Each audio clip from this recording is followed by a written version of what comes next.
2026, a new level of threat emerged. Now, scammers don't even need to call or search for your information. All they have to do is drive by in an ordinary car. A small device in the trunk can, in a matter of minutes, disrupt communications across an entire neighborhood, force thousands of phones to connect to a fake cell tower, and send out a massive phishing campaign in the name of your bank. This isn't science fiction. It's already happening in Asia, has appeared in Europe, and was used for the first time in the CIS in Kazakhstan. Today you'll learn what SMS Blasters are, why your phone trusts criminals more than your mobile carrier, and how 4 students managed to steal from half of Astana. Aslan is the main figure in the case that kicks off this story. He's an ordinary student who decided to make some extra money. In the evenings, he'd hang out on Telegram channels and scroll through job postings until he found the perfect job. At first glance, all he had to do was drive around the city. No phone calls or interacting with people. They pay 65,000 tenge per shift. An unknown recruiter replied to Aslan. According to him, the young man was very lucky. He could get a job at a major company that helps telecom operators maintain cell towers. Aslan agreed. For that kind of money, there was no better job to be found in Almaty. However, he had no idea yet that he had unwittingly gotten himself involved in a scheme that would soon be called the next generation of phone scams. Your phone is constantly looking for a network to connect to, and it almost always chooses the signal that's stronger than the others. Scammers take advantage of this. An SMS Blaster pretends to be a mobile carrier's equipment and simply drowns out the real cell towers. To your smartphone, it looks like the most reliable option, so the connection happens automatically.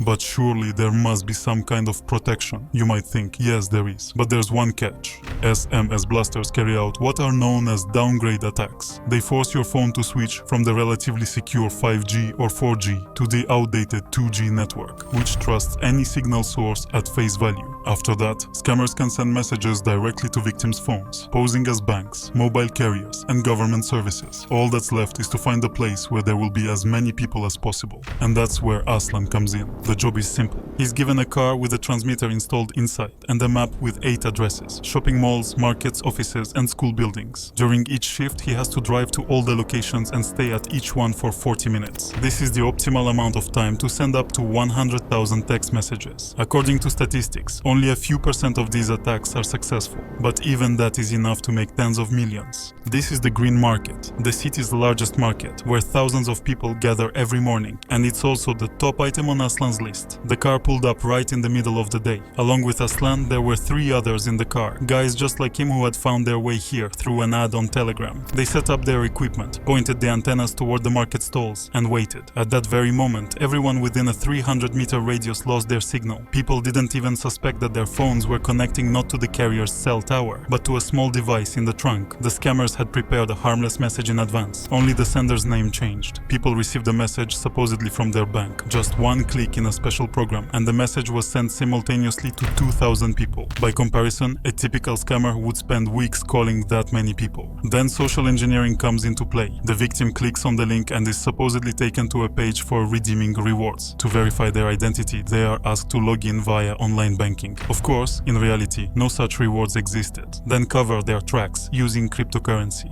In typical schemes, scammers have to spend a long time faking these messages and bypassing security measures. But an SMS Blaster has another advantage. It effectively becomes the carrier for all nearby phones. This means it can impersonate anyone. This is where the main danger of such attacks lies. Trust is turned into a weapon. 40 minutes later, the guys receive a message from their supervisor. It's time to leave. Aslan drives to the next locations. For him, it's just another routine route. For the organized crime group, it's a money-making machine that brings in huge profits. Aslan worked like this for 5 days and earned 50,000 rubles, but the price he'll ultimately pay will be much higher. A typical call center leaves dozens of traces: IP addresses, call recordings, server payments, SIM cards. SMS Blasters are less noticeable, but there was one problem. Any fake cell tower creates interference. Phones were losing connection en masse, and carriers began to notice abnormal activity. By this point, Kazakhstan's financial monitoring agency had already gotten involved. The hunt began. Investigators quickly realized that the blaster was constantly on the move, and the only way to stop it was to find the vehicle. Experts analyzed areas where people were losing signal en masse and simultaneously receiving suspicious text messages. A heat map of the attacks was created. Soon a pattern emerged. The signals were appearing along the same routes. Investigators realized that the criminals were using cars and moving according to a schedule. Moreover, in some places the devices appeared daily.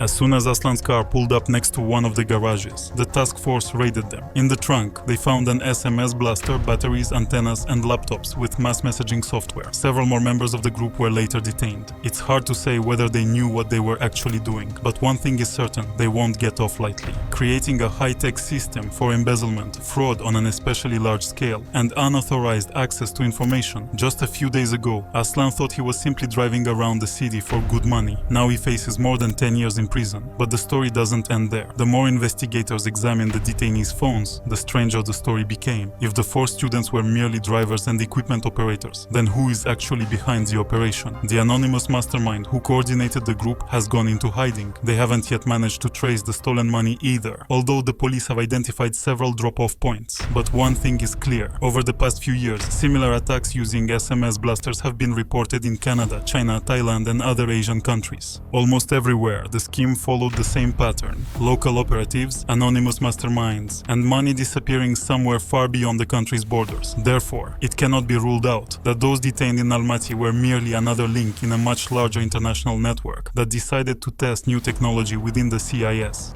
But the most frightening thing about this whole story isn't even the stolen money. It's the fact that SMS Blasters are unlikely to disappear anytime soon. You don't need a secret lab or millions of dollars to set up such a system. All you need is equipment that's freely available online today. And whereas scammers used to have to seek out their victims, now all they have to do is drive past them.